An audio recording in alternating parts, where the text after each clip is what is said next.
வணக்கங்க. நான் தான் உங்க அன்பு தோழி கவிதா வேணுகோபால் பேசுகிறேங்க. பித்ருக்களின் தாகத்தை தணிக்கும் தை அமாவாசையோட சிறப்புகளை பற்றி பார்க்கலாம் வாங்க.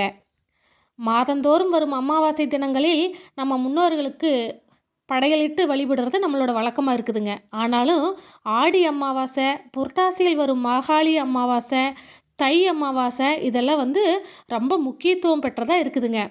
அது எப்படின்னு பார்க்கலாங்களா?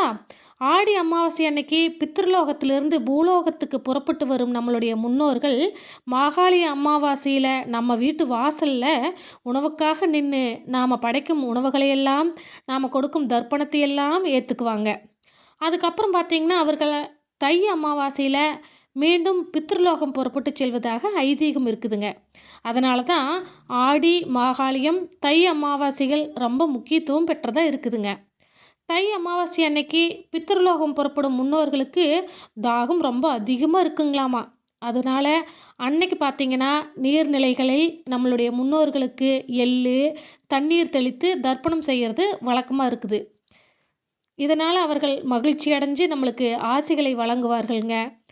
பித்ருக்களின் சாபத்திற்கு ஆளாகிட்டோம்னா தெய்வத்தால் கூட கருணை காட்ட முடியாது அப்படின்னு கருட புராணம் சொல்லுதுங்க. மறைந்த நம் முன்னோர்களுக்கு சிரத்தையுடன் செய்யும் காரியம் என்பதால் இது சிதார்த்தம் அப்படின்னு அழைக்கப்படுதுங்க. எனவே தை அமாவாசை அன்னைக்கு ஆறு, கடல் உள்ளிட்ட நீர்நிலைகள் நீராடி முன்னோர்களுக்கு பிடிச்ச உணவுகளை படையல் வைத்து தர்ப்பணம் செய்து விரதமிருந்து கடைபிடிக்க வேண்டியது ரொம்ப ரொம்ப முக்கியங்க. அது தை அமாவாசையில் நீர்நிலைகளில் நீராடி தர்ப்பணம் கொடுத்து பெரியோர்களின் ஆசிகளை பெற அன்போடு வாழ்த்தி மகிழ்கின்றோமுங்க. தந்தை, தாத்தா, முப்பாட்டன்கள், தாய், பாட்டி, கொள்ளுப்பாட்டி அப்படின்னு நம்மளோட முன்னோர்களுக்கு ஒவ்வொருவரும் செய்ய வேண்டிய மிக முக்கிய கடமையாக இது இருக்குதுங்க.